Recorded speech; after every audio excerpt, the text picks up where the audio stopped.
Lingkungan yang merupakan bagian dari ekosistem merupakan salah satu hal yang penting untuk dijaga agar terciptanya kestabilan ekosistem. Seperti yang sudah kita pelajari sebelumnya, bahwa lingkungan terdiri dari dua komponen, yaitu komponen biotik dan komponen abiotik.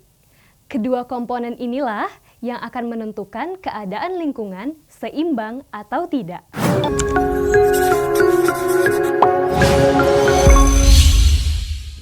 Halo, bersama saya Aulia di sini. Kali ini kita akan membahas mengenai lingkungan. Perubahan atau kerusakan lingkungan dapat terjadi karena faktor alam dan manusia. Perubahan karena faktor alam seperti terjadinya bencana tsunami, tanah longsor, gunung meletus, dan lain-lain. Sedangkan perubahan karena manusia seperti penebangan hutan secara liar, penggunaan pestisida, membuang sampah sembarangan, dan lain-lain. Upaya pelestarian lingkungan dapat dilakukan pada objek-objek seperti pelestarian tanah, pelestarian air, pelestarian udara, pelestarian hutan, pelestarian pantai, serta pelestarian flora dan fauna. Jika kita sebagai manusia tidak dapat menjaga kelestarian lingkungan alam, maka akan terjadi berbagai kerusakan lingkungan. Kerusakan lingkungan terjadi secara bertahap yang diawali dengan adanya pencemaran lingkungan.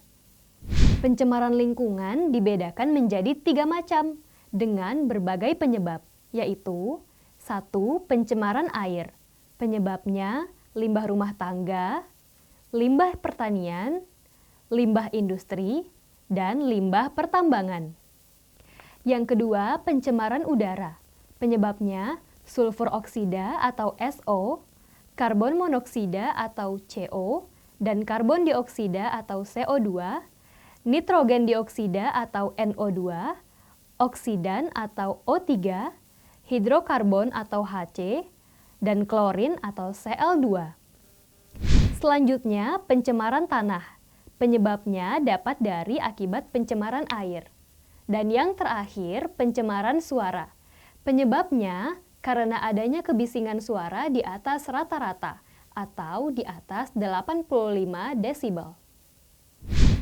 Nah, untuk tetap menjaga kestabilan lingkungan dari adanya pencemaran yang ada, maka dapat dilakukan upaya pengelolaan limbah yang dapat mengurangi pencemaran. Di antaranya adalah metode konvensional dengan cara yang pertama, pengolahan limbah secara fisik, yang kedua, pengolahan limbah secara kimia, dan yang ketiga, pengolahan limbah secara biologis. Selanjutnya, metode ramah lingkungan. Yang pertama, reuse atau menggunakan ulang. Yang kedua, reduce atau mengurangi pemakaian. Yang ketiga, recycle atau mendaur ulang. Dan yang terakhir, replace atau mengganti. Sebelum mengakhiri video kali ini, dapat kita tarik kesimpulan, yaitu terdapat 4 kategori pencemaran lingkungan. Yang pertama ada pencemaran air, yang kedua ada pencemaran udara, yang ketiga ada pencemaran tanah, dan yang keempat ada pencemaran suara. Nah, itu dia pembahasan kita kali ini mengenai lingkungan dan pencemaran lingkungan. Jangan lupa saksikan terus video-video kita selanjutnya ya. Semoga bermanfaat. Sekolahan.com, ilmu untuk semua.